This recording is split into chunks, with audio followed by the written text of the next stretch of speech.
في قبراله حويان وقبيل جنك كمدة ودينت يهود هايستا في قبراله هداد مقشو ومحان كنا جنك قبل لدينا أيالا كهول قلا في قبراله الله يرهضا وقبيل دن وجنأة ولكن دينت يهود هايستان waxaanay ku isticmaalaan inay la xiriiraan cidii saarka lagu tumayo wixii la mid ah qaabka horta bini aadmigu uu ku daandaansada jinka meelaha saarka laga tumayo bay tagaan markaas ay halka ka soo raacaan qayb labaad baa jirta oo bini aadmigu ay uga gudbaan xuduudda waa qaybta la yiraahdo taxdiir al-arwaax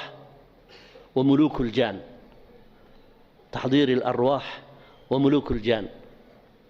ونظام دان او امك هادي اد ايغتان انترنت ددا اد با لوغو فافيا way ka buuxdaa waana nooc iqraa ba ku jira oo dhalinyarada waa loo sakhirayaa inta badanna waxa la oranayaa hadii maxaan ku aad biil weyday maxaan ku salad lagu daba qaado kugu yaani kalifaya waxaan ku haynaa guur ruucan oo bila kharasha oo wax allaaliya wax hawlihi aanay ka gaadhayn adaaba lagu fangaraynaya maxaan sameeyaa sida iyo sidaasaad samaynaysaa dabadeedna waxaa kugu soo xidhmaya caalamka sidaa iyo sidaas qofkii markaa tallaabooyinkii la yidhi qaad buu qaadayaa dabeedna waxbaa u iman doonaa hal miaal baan soo qaadanaynaa oo ah taxdiir بنات الجن هوينك يا هبلها جنك سيديل لولا حديري كرا إلا سو حاضرينيا waxay ku oranayaan hiya jinniyatun min bint al-muluk as-sab'a waxay leeyihiin waxaan ku guurinaynaa inaan ay dhaleen toddobada boqor ee ugu waaweyn jinka mid kamida ayaan ku dalbaynaa hadaba ida aradta ihdaaraha marka damacdo inay timaado oo aad ittisaal iyo xiriir la samayso tasuumu lillahi 12 yawman waad soomaysaa 12 maalmood 12 maalmood baad ilaahay dartii u soomaysaa ilaahay dartiidaas waa lagu qaldayaa waayo hadhow waxaad ku afurayso iyo waxaad aqriyayso dhan baa shirkiyaada kalimaadka lagu fari doono ee cazaaimta la yiraahdo ayaa shirkiyaad ah shirkiyaadkaas iyo islaamkuna meel ma wada degi karaan marka hore waxa lagu leeyahay 12 maalmood baad soomaysaa qaarkoodna 20 maalmood bay ka dhigi qaar 40 maalmood bay ka dhigi qaar 60 maalmood bay ka dhigayaan waa nooca marka riyaadiyadku uu qaybsamo oo qaabkan loola xidhiidho caalamul jinka waxay u yaqaaneen nimanka sixiroolayaashii marka caalamka la rabo in xidhiidh lala sameeyo taqashufaadkan iyo cibaadaadkan iyo waxan la aqriyayo riyaadiyad bay yiraahdaan riyaadiyad kal eragaas isticmaalaan marka riyaadiyadku ma aha xisaabtii ama ma aha jimicsigii aad taqaaneen riyaadiyad hadaad maqasho waa eray ay isticmaalaan saxaradu waana qaab loola xidhiidho shayaatiinta wuxuu ku oranayaa marka riyaadiyad baa laga rabaa riyaadiyadkaagaasi marka intay dherer la egtahay baa quwadda shaytaanka kula xidhiidhayaana uu la eg yahay oo haddii shaytaanka aad doonayso inuu aad la xidhiidhaa uu qawi noqdo waxaa lagu dirayaa riyaadiyad qawi ah oo ilaa iyo 4 bilood qaarkood ay noqonayaan haddii aad doonayso lacib saqiirna waxaa lagu dirayaa riyaadiyad 7 maalmood 5 maalmood wax inkaas ayaa lagu dirayaa marka wuxuu ku yiri waxaad soomaysaa 12 maalmood waa koow waxa laga rabaa buu ku yiri inaad tagto meel mawdac khaalin baciidin can al-aswaati wal-a'maar meel aan sanqar lahayn oo uumiyaba ka dhaweyn sanku neefle bini aadmi aanu ka dhaweyn baad aadaysaa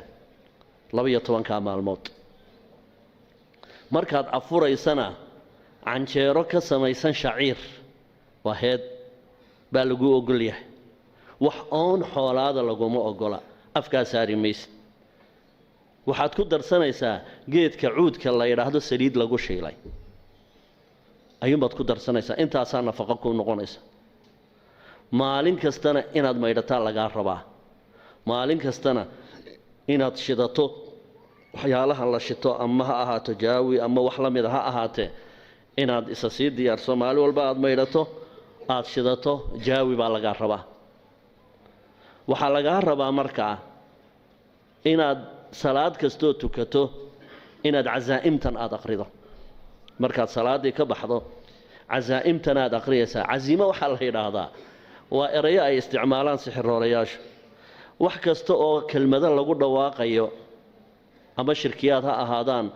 ama macsiyaba ha ku sal lahaadaan ama iqaasati lghayri illaahi haba ku sal lahaadaan ama aflagaado ilaahay iyo rasuulkiisa la aflagaadaynaya ha ku shaqo lahaadaane waa erayo koodh baynu nidhaahnaa waa afgarasho makhluuqan kula nooree qariinkaaga ayaa wuxuu la itisaalayaa caalamkaad adigu dalbanayso buu la itisaalayaa wuxuu leeyahay fulaan binu fulaan wuxuu rabaa inuu xeradeenna soo galo wuxuuna rabaa inuu maxaanku dhahdaa departmentka caynkaa iyo caynkaas inuu la xidhiidhuu rabaa sidii baa markaa dalab lagu keenayaa casaa'im baa la yidhaahdaayoo waxyaalo shirkiyaada weeyaan oo markaynu baabu sixirka gallo ayaynu miisaallo dhowra ka soo qaadan doonaa waxaa kaloo jira wax la yidhaha talaasim baa lagu jamciyaa iyadoo waa wixii qoraal ku shaqale hadday wax sixirku qoraal uu yahay oo in badan aad aragteen waxyaalo afargeesya ah iyo waxyaalo wareegsan oo wax ku qorqoran yihiin waxyaalahaas oo sixir loo adeegsado ayaa waxaa la yidhaahdaa talaasim kelimaadka la aqriyayana waxaa la yidhahdaa casaa'im marka hadda wax talaasima maanta la isticmaali maayo waxaa la isticmaalayaa waa casaa'im weeye waa erayo lagu hadlayo salaad kastoo tukato casaa'imtanaad aqriyaysaa 70 mara 70 jeer ayaad erayadan aqriyaysaa erayadan waxaa ka mid ah aqsamtu bilqasami الsuryaaniy aqsamtu bilqasami الsuryaaniy waxaan ku dhaaranayaa dhaar suryaani ah suryaani waa luqa maanta caalamka weli sii nool waana luqada diinta nasaaradu ay ku qoran tahay marka yunaaniga laga yimaado marka suryaani siiriyiinta isticmaali jirtay reer siiriya ayaa luqadooda waxa la odhan jiray suryaaniya waxaana maanta laga isticmaalaa ilaa iyo maxaan ku ninaway waa halkii nebiyullaahi yuunus uu ku dhashay gobolkaa aad baa looga isticmaalaa xalab iyana waa laga isticmaalaa turkigana qayb ka mida waa laga isticmaalaa oo luqadan waa lagaga hadlaa luqatu suryaaniya la yidhaahdaa waana 22 xaraf xuruufteedu luqatu suryaani waa 22 xaraf waxaanay u qorantaa abjad hawas xuti kaliman sacfas intaasay ku qorantaa waa 22 kaa xaraf ayuu suryaanigu ka kooban yahay waana luqo inta badan ay isticmaalaan dadkan qora talaasimta iyo sixirka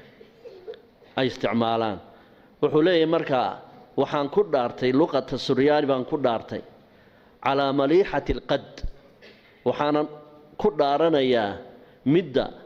jooggeeda iyo qaabdhismeedkeeda iyo dherarkeedu uu aada u fiican yahay waalmandar daati alxusni waاljamaal allatii idaa asbalat shacraha dallatha satarat daataha waxaan ku dhaaranayaa gabadha sifadaa leh ee jooggeedu uu aad iyo aad u xiiso badan yahay araggeeduna qurux badan yahay timaha madaxeeda hadday hoos u sii daysana jidhkeedoo dhan uu wada qarin karo waida ibtasamat kharaja min famiha haddii ay muusooto ay ilkaha kala qaadana afkeeda uu ka soo baxayo kan yacni cumuud kan nuur tiir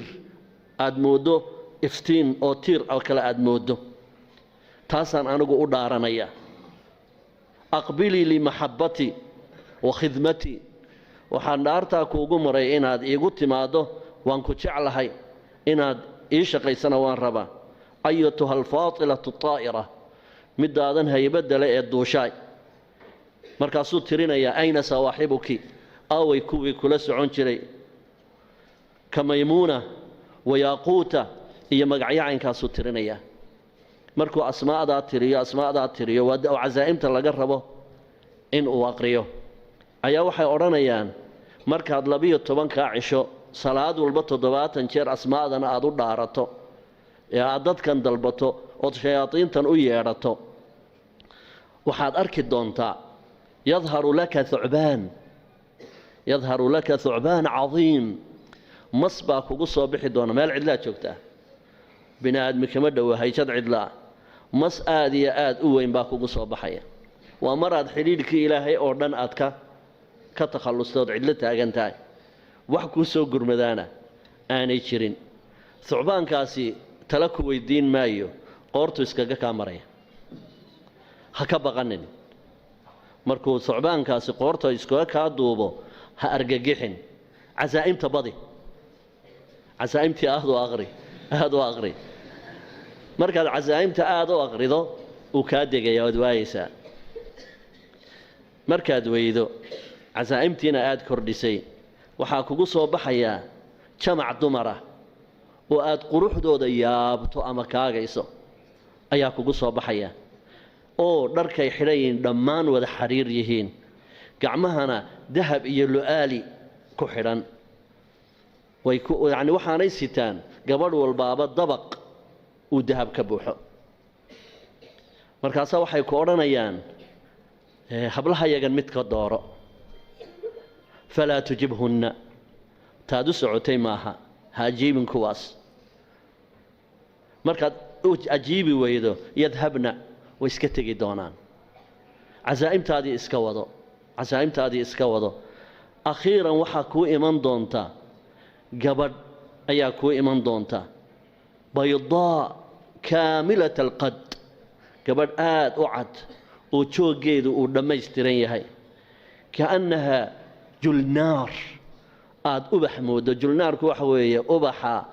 geedka la yidhaha rumaanka ayaa julnaar la yidhaha ubax baad moodaa guduudka wahiya tatabakhtar fii mashyiha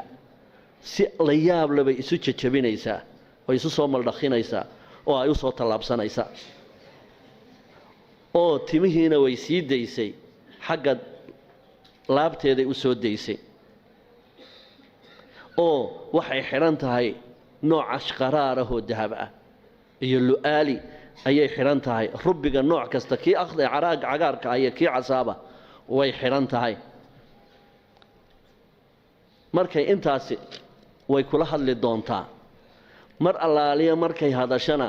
dareenkaagoo dhan baa kici doona waa hadal aad iyo aad maliix u ah sawd aanad weligaa maqal baad kaaga soo yeedhaya dabeedna gacantaad kula haadi doontaa way iska kaa qabanaysaa waxay ku leedahay ii meherso marka meherkana waxaa samaynaya shayaadiintooda ayaa samaynaya ballan bay kula gelaysaa laakiin markay halkaa marayso meel aad ka soo noqoto male haddaad tidhaahdo waxay ku odhanaysaa waynu isguursanaynaa laakiin dumar bini'aadmiya inaad guursato ma dhici doonto anigaad ii gaar ahaanaysaa haddaad shardigaa ku gelayso waa sax haddii kalena maskii baa kuu jooga meelaad ka noqoto ma haysa adigaa cidlo isdhiga maqaranaysaa marka waxay leedahay waxaan isku guursanaynaa inaanad naag dambe aanad guursanayn waad ku qasbantay marka sidaasay markaa ka wada xidhiidhayaan oo uu ku guursanayaa waa daraa'iq badan bay u sameeyaan laakiin waxa weeye adigaa marka dambe adigaa geed isku xidhaya aakhirkana iyagaa ku dilaya